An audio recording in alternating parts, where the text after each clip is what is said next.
이 원룸은 월세가 20만 원입니다. 근데 관리비가 15만 원이죠. 여기서 전기세나 가스비 같은 공과금은 따로 내야 하고요. 왜 이렇게 관리비가 비쌀까요? 작은 탐사 소탐해봅시다.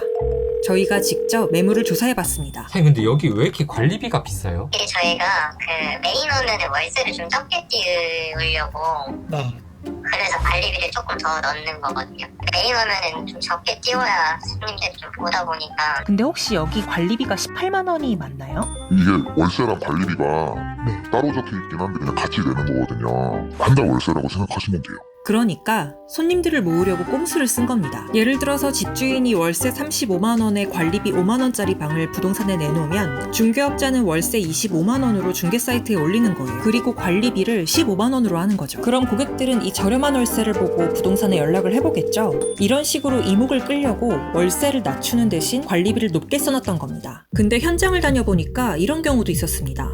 중개업자가 임의로 중개 사이트에 관리비를 높게 써둔 게 아니라 진짜로 관리비가 이 금액인 매물들이 있던 겁니다. 예를 들어서 40만 원짜리 집을 광고를 할 건데 이제 전월세 신고세가 29만 원까지란 말이에요. 그러니까 이제 관리비를 높게 적어버리는 거예요. 25에 15 이런 식으로.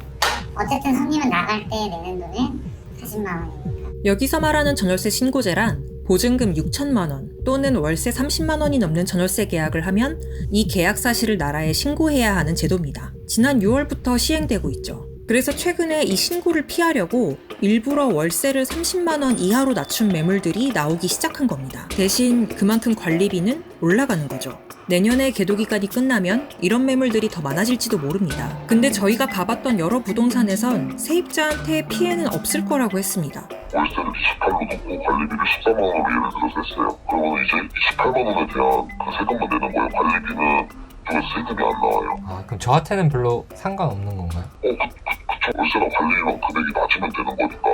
정말 세입자들한텐 아무 영향이 없을까요? 아니요. 영향을 안 받을 수가 없습니다. 세입자가 세금을 더 부담해야 하거든요. 연말정산을 할 때 월세에 대해서 세액공제를 받을 수 있는데 관리비는 세액공제 대상이 아닙니다. 그래서 월세가 낮아지고 관리비가 올라간다면 그만큼 세입자들이 받을 수 있는 세액공제액도 줄어드는 거죠. 그리고 전월세 신고를 하지 않으면 확정일자를 따로 받아야 하는 번거로움도 있습니다.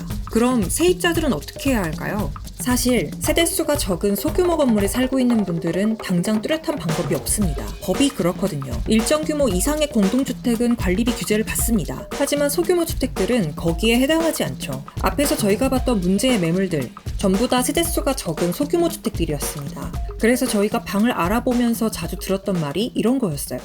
다른 동네도 보시면은 관리비는 집주인 마음이에요. 집주인이 쓰라는 대로 쓰면 돼요, 저희는. 이렇게 기준 없이 관리비를 마음대로 하니까 지난 2015년 서울시에서 원룸 관리비 가이드라인을 내놓기도 했습니다. 30세대 건물 기준으로 청소비, 엘리베이터 점검비 등을 계산해 보니까 한 가구당 약 15,000원 정도가 나왔죠. 하지만 이건 참고사항일 뿐 법적인 강제성은 없습니다. 아파트, 오피스텔, 이제 굉장히 소규모 주택 이렇게 세 개로 나누면 투명성이 아파트에서 소형 주택으로 갈수록 떨어지는 거죠. 아파트 같은 경우에는 고지서가 있고 그리고 근거들이 제시되는 반면에 여기는 이제 서류도 없이 그냥 부르는 대로 줘야 되는 이런 상황이 되는 거잖아요. 그래서 뭐 주택이 소규모 주택이라고 해서 그러면은 거기에 사는 사람들은 계속 제도의 사각지대에 있어야 되는데 지금은 너무 사각지대가 넓으니까 이걸 사각지대를 계속 좁혀가는 사람이 사는 모든 집이 대상이 되는 것들을 만들어내는 게 필요할 것 같습니다. 저희가 이번에 취재를 하면서 많은 매물을 알아봤는데 그중엔 양심적으로 영업하는 부동산 중개업자와 집주인도 있었다는 점 여러분이 알아주셨으면 합니다. 사소한 것도 좋으니까 여러분도 우리 주변에 궁금한 점이 있으면 저희한테 알려주세요. 작은 탐사 큰 결실 소탐대실이었습니다.